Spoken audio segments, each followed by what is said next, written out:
Hi hello friends, welcome back to my channel. ನಾನು ಸಂಗೀತ. ಎಲ್ಲರೂ ಹೇಗಿದ್ದೀರಾ? ಆರಾಮಿದ್ದೀರಾ? ನಾನು ಕೂಡ ಆರಾಮದ್ದೀನಿ.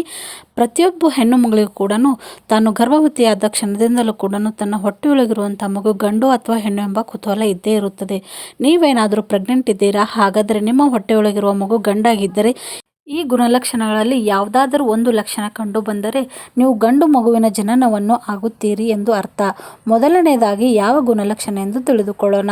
ಮೊದಲನೆಯ ಗುಣಲಕ್ಷಣ, ಗರ್ಭಿಣಿಯಾದಂಥ ಮಹಿಳೆಗೆ ಬಯಕೆಗಳು ತುಂಬ ಇರುತ್ತದೆ.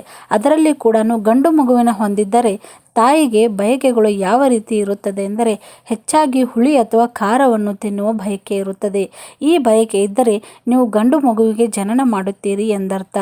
ಎರಡನೆಯ ಗುಣಲಕ್ಷಣ, ಮೂತ್ರ ಬಣ್ಣವು ಹಳದಿಯಾಗಿದ್ದರೆ ನಿಮ್ಮ ಹೊಟ್ಟೆಯೊಳಗೆ ಗಂಡು ಮಗುವಿದೆ ಎಂದು ಅರ್ಥ ಮಾಡಿಕೊಳ್ಳಿ.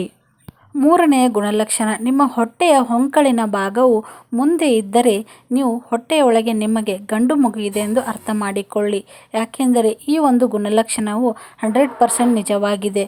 ಹೊಕ್ಕಳು ಮುಂದೆ ಚಾಚಿದ ಹಾಗೆ ಇದ್ದರೆ ನಿಮ್ಮ ಹೊಟ್ಟೆಯೊಳಗೆ ಗಂಡು ಮಗು ಇದೆ ಎಂದರ್ಥ. ಹಿರಿಯರು ಹೇಳುವ ಪ್ರಕಾರ ಗರ್ಭಿಣಿಯ ಹೊಟ್ಟೆಯೊಳಗೆ ಯಾವ ಮಗು ಇದೆ ಎಂದು ತಿಳಿಯಲು ಪ್ರಮುಖ ಗುಣಲಕ್ಷಣಗಳಲ್ಲಿ ಈ ಲಕ್ಷಣ ಆಗಿದೆ.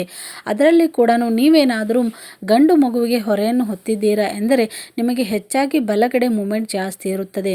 ಬಲಗಡೆ ಏನಾದರೂ ಮೂಮೆಂಟ್ ಇತ್ತು ಅಂದರೆ ನಿಮಗೆ ಗಂಡು ಮಗುವೇ ಆಗುತ್ತದೆ ಎಂದು ಹೇಳುತ್ತಿದ್ದರು. ಈ ಗುಣಲಕ್ಷಣಗಳಲ್ಲಿ ಯಾವುದಾದರೂ ಒಂದು ಲಕ್ಷಣ ನಿಮಗೆ ಕಂಡು ಬಂದರೆ ನಿಮ್ಮ ಹೊಟ್ಟೆಯೊಳಗಿರುವಂಥ ಮಗು ಗಂಡು ಎಂದು ಅರ್ಥ ಮಾಡಿಕೊಳ್ಳಿ. ಇದನ್ನು ವೈಜ್ಞಾನಿಕವಾಗಿ ಸತ್ಯ ಎಂದು ಹೇಳಲು ಆಗುತ್ತಿಲ್ಲ, ಆದರೆ ಹಿಂದಿನ ಕಾಲದಲ್ಲಿ ಹಿರಿಯರು ಹೇಳುವ ಪ್ರಕಾರ ಇದು ನಿಜ. ಈ ವಿಡಿಯೋ ನಿಮಗೆ ಖಂಡಿತವಾಗ್ಲೂ ಇಷ್ಟ ಆಗುತ್ತೆ ಅಂತ ಅಂದ್ಕೊಂಡಿದ್ದೀನಿ. ಇಷ್ಟ ಆಗಿದ್ದರೆ ಲೈಕ್ ಮಾಡಿ, ಶೇರ್ ಮಾಡಿ, ಕಮೆಂಟ್ ಮಾಡಿ ಮತ್ತು ಸಬ್ಸ್ಕ್ರೈಬ್ ಮಾಡೋದನ್ನು ಮರಿಬೇಡ್ರಿ. ಇದೇ ರೀತಿ ಮುಂದಿನ ವಿಡಿಯೋದೊಳಗೆ ಮತ್ತೆ ಸಿಗೋಣ. Bye friends.